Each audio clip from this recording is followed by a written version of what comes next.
తాకట్లో ఉన్న బంగారాన్ని విడిపించి ఆ రోజున మార్కెట్ ధర కట్టి మిగిలిన డబ్బును మీకు అందిస్తుంది కొమ్మూరి గోల్డ్. ఇందాక ట్రస్ట్ గురించి మాట్లాడుతున్నప్పుడు నాకు అర్థమైంది. ఆ ట్రస్ట్ అంటే అదేనా? Kasturba Gandhi national memorial trust. అదేనా? ఇందాక నేను ఒక ఇంటర్వ్యూ చేసినప్పుడు ఆమె నాకు చెప్పడం జరిగింది కొన్ని సిచ్యువేషన్స్. నిజమా అక్కడ అలాగ ఉంటుందా? నువ్వు ఎన్ని ఇయర్స్ ఉన్నావు అక్కడ? ఇయర్స్ కాదు, 6 months ఉన్నాను. తను చెప్పింది 200% కరెక్ట్. ఏం జరుగుతుంది? ఇబ్బంది పెట్టారు? అంత ఇబ్బంది పెడతారా? నేను కొంచెం ఫేమ్లో ఉన్నాను కాబట్టి, నా వెనక మీడియా ఉంది కాబట్టి నన్నైతే అంత ఏం చేయలేదు. కానీ నేను అక్కడ ఏదో ఒక పని చెయ్యాలి ఖచ్చితంగా. నేను వెళ్ళిన 1 week నన్ను ఫ్రీగా వదిలేశారు. నేను తింటా అన్నది తెచ్చారు. ఫ్రీ బోర్డ్ లాగా ఇంకా ఇంట్లో ఉన్నట్టే ఉన్నాను. ఆ 1 week నుంచి మిషన్ నేర్చుకోవచ్చు కదా, ఏదో ఒక వర్క్ చేయొచ్చు కదా అనడం స్టార్ట్ చేశారనమాట. సర్లే మనకు కూడా నేర్చుకుంటే ఉంటుంది కదా అన్నట్టు నేర్చుకున్నా. ఇక్కడ పాయింట్ నేర్పించడం వరకే వాళ్ళ చేతుల్లో ఉంటుంది. నేర్చుకున్న తర్వాత మనం చెయ్యాలా వద్దా అనేది మన ఇష్టం అనమాట. వాళ్ళు ఫోర్స్ చేసి కుట్టించొద్దు. ఇక్కడ ఏం జరిగేదంటే నేర్చుకున్న పనికి మార్నింగ్ 9కి కూర్చుంటే ఒకవేళ 2000 bags 500 bags అలా ఆర్డర్స్ వస్తూ ఉంటాయి అనమాట. ఎక్కడెక్కడ నుంచో వస్తాయి. ఆర్డర్ వచ్చినప్పుడు మార్నింగ్ వెళ్ళి లంచ్ బ్రేక్ 1 hour ఉంటుంది అనమాట. మళ్ళీ స్నాక్ బ్రేక్ 1 hour. ఈ 2 hours మాత్రమే మేము రెస్ట్ తీసుకుంటాం. 11:30, 12 వరకు 1 or 2 వరకు కుట్టినవి కూడా ఉన్నాయి. మిడ్ నైట్ 2 వరకు కుట్టిన రోజులు కూడా ఉన్నాయి. అలా కుట్టి పడుకొని మళ్ళీ ఎర్లీ మార్నింగ్ 5కి కానీ 6కి కానీ లేచి మళ్ళీ యాజ్ ఇట్ ఈస్ వర్క్కి వెళ్ళిపోవాలి. వెళ్ళిపోయి బ్రేక్ఫాస్ట్ బెల్లవగానే బ్రష్ చేసి మళ్ళీ తిని మళ్ళీ మిషన్ ఎక్కాలి. ఇలా చేపిస్తారనమాట. అదేమంటే ఏదైనా మనం ఎదురు తిరిగి నా కళ్ళ ముందే జరిగింది. నన్నైతే ఏం చేయలేదులే కానీ నా కళ్ళ ముందు ఏం జరిగిందంటే ఒక అమ్మాయికి పీరియడ్ వచ్చి బాగోక వాళ్ళ ఇంట్లో ఉన్న డాగ్కి ఫుడ్ పెట్టలేదని చెప్పని, అలాగే ఎవరో కస్టమర్స్ వచ్చారు, అంటే డొనేట్ చేయడానికి ఎవరో ఒకరు వస్తారు కదా, వాళ్ళు వచ్చారు టీ కాఫీ వాళ్ళకి తీసుకెళ్లేదని చెప్పని తనని రూమ్లోంచి బయటికి తీసుకొచ్చి కొట్టి రూమ్ తాళాలేసి బయట పెట్టారు. మళ్ళీ ఇంకొక అమ్మాయికి టాబ్లెట్లు వేసి కొట్టారు. వాళ్ళు చెప్పిన మాట వినకపోతే టాబ్లెట్లు వేస్తారు, కొడతారు. నేను చూసా. నేనైతే అబద్ధం చెప్పాల్సిన అవసరం నాకు లేదు కదా. బయటకు రాగానే ఎందుకు చెప్పలేదు అనొచ్చు మీరు.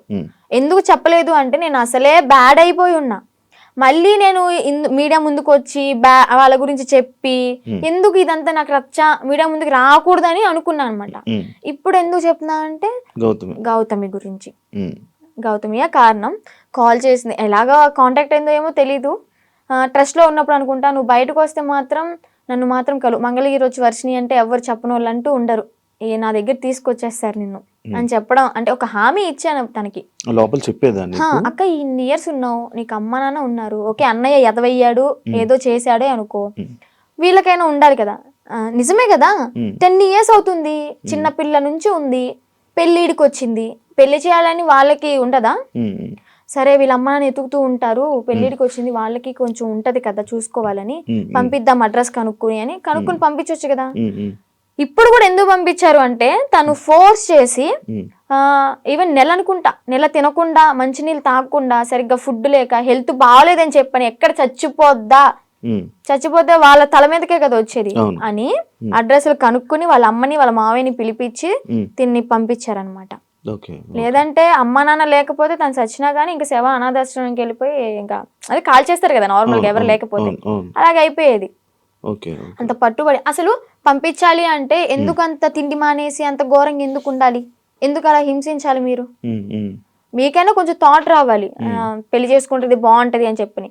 అక్కడే కుంగబెట్టి కుట్టించి అనారోగ్యాలు వచ్చేలాగా చేసి ఏం యూజ్ ఉంటది? ఇంకా మహిళల్ని ఏం కాపాడుతున్నారు? అమ్మాయిలకి ఏం లైఫ్ ఇస్తున్నారు? ఏం నేర్పిస్తున్నారు? అంటే ఎప్పుడు ఇంకా పని చేయించుకుంటూ ఉండడం. ఎప్పుడు ఆ బ్యాగులు కుట్టించడం తప్ప ఇంకేం పని? నేను అయితే మిషన్ కే వెళ్ళేదాన్ని అనమాట. డబ్బులు ఇచ్చారా? లేదు, నేను 6 months బ్యాంక్ అకౌంట్ ఓపెన్ చేయాలని ట్రై చేశారు, బట్ కానీ ఓపెన్ అవ్వలేదు నా పేరు మీద. ఇంకా లీవ్ ఇట్. నేను మనీ కోసం అయితే ఏం వెళ్ళలేదు కదా, నార్మల్ గా ఇంకా వచ్చేసాను అనమాట. బ్యాగ్స్ నేను కుట్టాను అనమాట, నేను కూడా నేర్చుకున్నాను. నేను కుట్టిన బ్యాగ్స్ ఒక 2-3 తీసుకొని అమ్మ కోసం అని చెప్పని, మెమొరీ లాగా నేనే కుట్టాను అన్నట్టు ఆ హ్యాపీనెస్ ఉంటుందని చెప్పని తీసుకొచ్చుకున్నా ఇంటికి. సో అలా జరిగిందనమాట. ఇప్పుడు తనకి ఒకటే న్యాయం చేయాలనుకుంటున్నా. 10 సంవత్సరాలు ఉన్న దానికి ఓకే జాయిన్ అయిన 1 సంవత్సరానికైనా తనకి మనీ వేసారే అనుకుందాం, ఈ సంవత్సరం వదిలేసేయండి, ఎలాగో తెలిసిందే కదా. ఈ 9 సంవత్సరాలకైనా వీళ్ళు మనీ వేసారా తినకి? రోజుకి 18 రూపాయల, ఒక్క రోజుకి. మార్నింగ్ నుంచి నైట్ వరకు కుడితే 18 రూపాయలు నువ్వు ఇచ్చేది. బయటికి వెళ్తే దానికి ఇప్పుడు కుట్టే దానికి తనకి 1000 రూపాయలు ఇచ్చినా కానీ తక్కువే.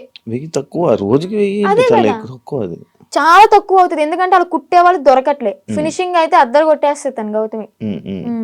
తన దగ్గర చూసి ఎలా కొడుతుంది ఏంటి అని నేను కూడా అంతే నేర్చుకున్నాను అనమాట. అలాంటిది ఆ పిల్లకి వాళ్ళ ఇళ్లలో పనులు చేయించుకుని ఘోరాతి ఘోరం ఏంటి అంటే ఇక్కడ లక్ష్మి అని చెప్పిన అక్కడ స్వదార్ వాళ్ళకి ఇన్ఛార్జ్ అనమాట. స్వదార్ పిల్లలకి ఆ ఇన్ఛార్జ్ అయిన ఆమె వాళ్ళ ఇంట్లో ఏదైనా పని చేయాలి అంటే సెలెక్ట్ చేసుకుంటది. ఓకే నువ్వు రేపొద్దున్నే మా ఇంటికి రా పని చేయడానికి అని వెళ్తారు. అలాగే గౌతమిని కూడా ఒకసారి సెలెక్ట్ చేసుకుంది. ఇవన్నీ తను చెప్పిన మాటలు అనమాట. నేను అనుభవించాను, నేను చెప్తున్నాను కాబట్టి నువ్వు నన్ను నమ్మాల్సింది, ఎందుకంటే నేను చేశాను నా చేతులారా అని. ఏం చెప్పింది, యాక్చువల్గా వాళ్ళ బ్రాహ్మణ్స్, కొంచెం క్యాస్ట్ ఫీలింగ్ కూడా ఉంది ఆమెకి. అయితే పనికి వెళ్తుంది. పనికి వెళ్ళిన తర్వాత ఆ లక్ష్మి అనే ఆమె ఎవరైతే పీరియడ్లో ఉంటారో, చెప్పకూడదు, మీరు బాయ్స్ యాక్చువల్గా మాట్లాడకూడదు అనుకున్నా కానీ చెప్పాలి, ఇక్కడ తప్పదు. ఆమె పీరియడ్ లో ఉన్నప్పుడు ప్యాడ్ తీసి డస్ట్బిన్ లో కూడా వేయలేదు. వీళ్ళు పనికి వెళ్ళినప్పుడు బాత్రూమ్ కడిగేటప్పుడు ఆ ప్యాడ్ వాళ్ళ చేతులతో తీసి డస్ట్బిన్ లో వేయాలి. అసలు ఏమనుకోవాలి? She's also one of the లేడీనా, అర్థం చేసుకోవాలి కదా.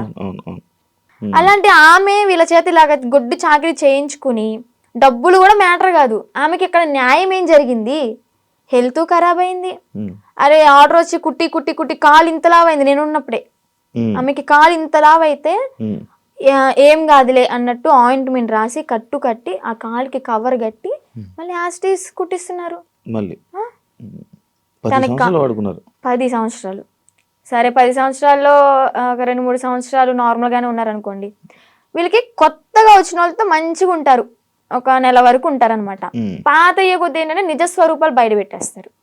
ఎక్స్పీరియన్స్ కొద్ది ఇంకా మాటలు అనడం, పని చేయించడం, నానా రకాలుగా మాట్లాడడం, ఇంకా బూతులే. డెఫినెట్లీ క్వశ్చన్ చేస్తా. ఇప్పుడు ఒక అమ్మాయి బయటకు వచ్చి ఇంత ధైర్యంగా చెప్పింది అంటే అబద్ధాలు అయితే కాదు, నిజం. అదే నిజాన్ని నేను క్వశ్చన్ చేస్తా. ఒక ట్రస్ట్ నడిపిస్తున్నప్పుడు నిజాయితీగా ఉండాలి. ఆడపిల్లల్ని ఓకే వాడుకుంటున్నప్పుడు వాళ్ళకి తగ్గ డబ్బులు ఇవ్వాలి, వాళ్ళకి కష్టానికి తగ్గ ఫలితం ఉండాలి. ఇప్పుడు ఆ పిల్ల గౌతమి ఏమంటుందంటే, మా అమ్మకి మోకాలు బాగోదు, మా అమ్మకి చూపించుకుందాము, నేను ఒక మిషన్ కొనుక్కుని ఒక బుట్టెక్లా పెట్టుకుందాము, బ్యాగులు అమ్ముకుందాము అనుకున్నా గానీ నాకు ఈ 50,000 ఏం సరిపోతాయి? నేను మినిమం 2.5 lakh ఉన్నాయి అనుకున్నాను. మా అమ్మకి ఓకే 1 లక్ష రూపాయలు పోయినా గానీ నాకు 1 లక్ష ఉంటే 50,000 బ్యాంకులో వేసుకున్నా గానీ వడ్డీ తిరుగుతా ఉంటది అని తను చెప్పింది అనమాట. న్యాయమే, తను అడగడంలో న్యాయమే. ఆమె చేసిన 10 సంవత్సరాల వర్క్ కి 2.5 లక్షలు కూడా చాలా తక్కువ. అదే ఇప్పుడు బయట ఉన్నట్టయితే ఎంత సంపాదించేది కదా. చూసుకుంటే బయటకి ఇంద్రభవనాల్లాగా మంచితనంగా కనిపిస్తాయి అనమాట. ఎవరైనా క్లోజ్ దగ్గర అయితేనే వాళ్ళ నిజ స్వరూపాలు బయటపడతాయి. బాగా ఎక్స్పీరియన్స్ అయింది అనమాట. అందుకే చెప్తున్నా. ఆ ట్రస్ట్ కూడా అంతే, చూడడానికి బయట అమ్మాయిలకి హెల్ప్ చేస్తున్నారు, అమ్మ నాన్న లేకపోయినా కానీ మంచిగా చూసుకున్నారు, తిండి పెడుతున్నారు అని చెప్పాను. ఫుడ్ బాగానే ఉంటది, కాకపోతే పని చేస్తేనే ఫుడ్, పని చెయ్యకపోతే పస్తుండు అంతే, పెట్రో అలాగనమాట. లోపలికి వెళ్తే రాక్షసత్వం బయటపడుతుంది అనమాట. నేను తనతో కూడా మాట్లాడడం జరిగింది. అదే ఇలా సిచ్యువేషన్ జరిగితే నువ్వు కూడా ఉన్నావని చెప్తే నేను ఈ పాయింట్ అడిగా. ఎన్ని రోజులు ఉన్నావు నార్మల్ గా అఘోరితో? అఘోరితో ఎన్ని రోజులు అంటే ఒక 2 months అనుకుంటా జర్నీ. 2 months journey. ఎటు తిరిగే వాళ్ళు నార్మల్? నాకు డౌట్ అంటే టెంపుల్స్ కే తిరిగిపోయేవాడు. టెంపుల్స్ తీసుకెళ్ళి దర్శనం చేసుకోవడం, పడుకోవాలి అనుకుంటే పెట్రోల్ బంక్ దగ్గర నైట్ ఆపేసి పడుకోవడం. ఫుడ్ అంటారా, భక్తులు ఉంటారు కదా, ఇప్పుడు అంత ఫేమ్ అయిన అతనికి ఆ కారు చూసే, ఆ స్టిక్కరింగ్ అయినా చూసే వచ్చేస్తారు. వచ్చి 500 కానీ 1000 రూపాయలు కానీ లేదా పెట్రోల్ ఫుల్ ట్యాంక్ చేయించడం, భోజనం వండి తీసుకురావడం, తనకి బట్టలు పెట్టడం, ఇవన్నీ జరిగినాయి అనమాట. అలా చూసుకుంటే రోడ్డు మీద వెళ్ళే వాళ్ళందరూ ఒక 10 ఇచ్చినా గానీ, ఒక 100 మంది 10 ఇచ్చారనుకోండి, ఎంత అవుతుంది? 10,000 1000 రూపాయలు ఎంత అవుతుంది? రోజుకి ఒక 25-30 సంపాదిస్తాడు అనుకోండి.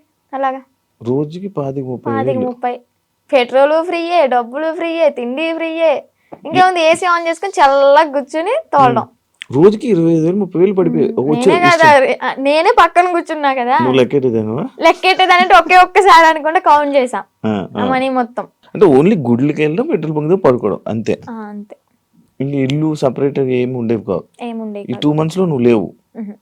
మరి అప్పుడు ఎప్పుడు క్వశ్చన్ చేయలేదా, నువ్వు అడగలేదా? అంటే ఆశ్రమం పెడదాము అని చెప్పని ఇంకేదో ఒకటి చెప్పుకుంటూ ఇంకా తెలిసిందే కదా, అవును. ఒక నమ్మి వెళ్ళడం ఆ ట్రాన్స్ లో ఉన్నాము అంటే అతను చెప్పింది దైవం లాగా ఇంకా పూజిస్తూ ఉంటాం అవును. అనమాట. నేను ఒకటి చూసా, మధ్యలో నువ్వు వచ్చేసావు ఈ 2 months గ్యాప్ లోనే ఒక 3 weeks కో అన్నయ్య ఎప్పుడో వాళ్ళు అనే వాళ్ళు తీసుకొచ్చారు. మీ వాళ్ళు తీసుకొని రావడం జరిగింది కదా. వచ్చేసిన దాన్ని ఎందుకు మళ్ళీ పారిపోయి వెళ్ళిపోయావా నువ్వు? పారిపోయి అంటే పారిపోయి అనుకోండి, ఆ. అలాగే నా సొంతగా ఏం కాదు అది కూడా. కొంతమంది మధ్యలో వ్యక్తులు ఉన్నారులే, హ్మ్. పేర్లు ఎందుకులే కానీ చెత్త అని చెప్పుకోవచ్చు. అమ్మాయిలు? అమ్మాయిలే, ఆహా. అబ్బాయిలు కూడా ఉన్నారు. ఆ. మా అన్నని చంపమని చెప్పి 3.5 లక్షల డబ్బులు కూడా తీసుకున్నారు చంపుతా అని చెప్పని. ఆ. ఈ విషయాన్ని నాకు అతని దగ్గర ఉన్నప్పుడు తెలీదు, బయటకు వచ్చినాకే తెలిసినాయి ఇవన్నీ. మా అన్నని చంపడానికి 3.5 లక్షలు, ఆ డబ్బులు ఇచ్చేటప్పుడు కూడా నేను పక్కనే ఉన్నా. కాకపోతే వీళ్ళని చంపడానికి అని నాకు తెలీదు, ఏదో విషయంలో ఇస్తున్నాడు అనుకున్నా. అది చంపడానికి డబ్బులు ఇచ్చాడు, అంత అయిపోయింది. ఇంకా సెకండ్ టైం వెళ్ళడానికి రీజన్ ఏంటంటే ఒక కొంతమంది ఉన్నారు, వాళ్ళు ఫోన్లు, నేను నార్మల్ గానే కంట్రోల్లో ఉండిపోయా. మా అన్న మా అమ్మ చెప్పింది విన్నాను మంచిగా. ఇంకా ఓకే, మా నాన్నకు కూడా చూసి చాలా రోజులు అవుతుంది కదా, మా నాన్న చూసుకుంటూ ఉండొచ్చు అని అనుకున్నా.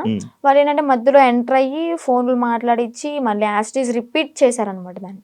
Okay, okay. చూస్తున్నారు కదా, చూసే వాళ్ళకి అర్థమవుద్ది ఎవరు చేశారు ఏంటి అని. మనం పేర్లు చెప్పక్కర్లే, దేవుడు అనేవాడు ఉంటాడు, కర్మ అనేది ఎప్పటికైనా అనుభవించాల్సిందే.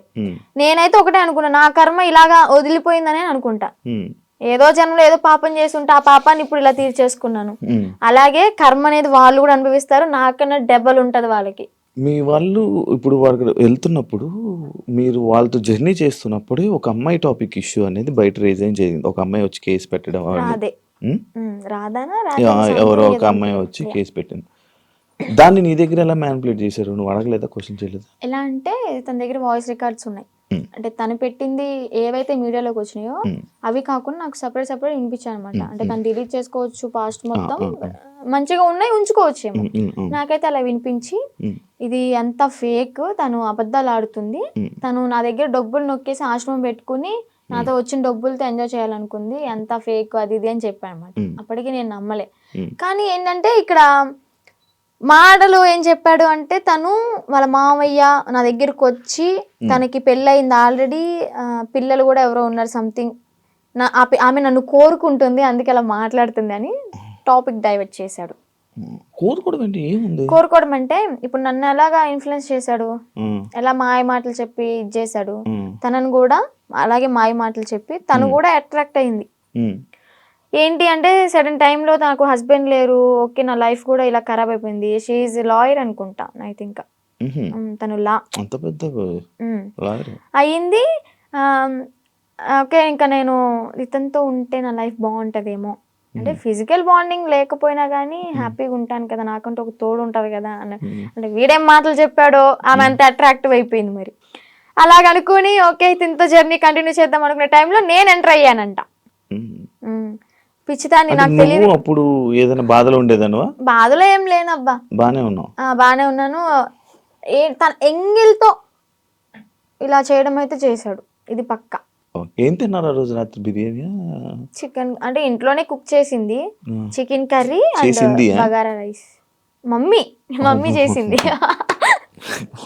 అయ్యో వాడు చేస్తే ఇంకేముంది, వెనక్కి కూడా వచ్చేదాన్ని కాదు. ఇంకా అబ్బాయి కదా, ఎగురు అనుకుంటే వెనక్కి వెళ్ళిపోయేదాన్ని. అబ్బాయే కదా, అబ్బాయే. ఏదో ఫోటోలు వచ్చాయవన్నీ నిజమేనాదండి? ఆయనేనాదండి? ఓకే. అంటే తన ఇంటికి వెళ్ళినప్పుడు కూడా తను డ్రామా వేసినవి అవన్నీ చూపించాడు, అప్పుడు అబ్బాయిగానే ఉన్నాడు. వాళ్ళ ఇల్లు ఉందా హైదరాబాద్ లో? అంటే వాళ్ళ ఊర్లో పూరిల్లు ఇల్లు ఒకటి ఉంది. అవునవును, వాళ్ళ ఇంటికి. అచ్చా, వాళ్ళ ఇంటికి తీసుకుని వెళ్ళాడు. వాళ్ళ అమ్మకి పరిచయం చేశాడు. ఓకే బానే ఉంది. అప్పుడు కూడా మా అన్నయ్య వచ్చి నన్ను తీసుకెళ్ళిపోయాడు అనమాట. ఫస్ట్ టైం ఇది మీడియా ముందుకు రాలే, సెకండ్ టైం గుజరాత్ లో వచ్చి తీసుకెళ్ళి మీడియా ముందుకు వచ్చింది అనమాట. అబ్బాయే ఏదో ఊర్లో రేపడం చేయడం వల్ల వాళ్ళు చెట్టుకు కట్టేసి కొట్టడం, ఏదో హట్ చేయడం వల్ల దాన్ని తీయించేసుకుని అమ్మాయిగా ఇలా వేషం వేసుకుని వచ్చాడు అని. ఏజ్ కూడా నాతో 27 years అని చెప్పాడు, అది కూడా ఫేకే.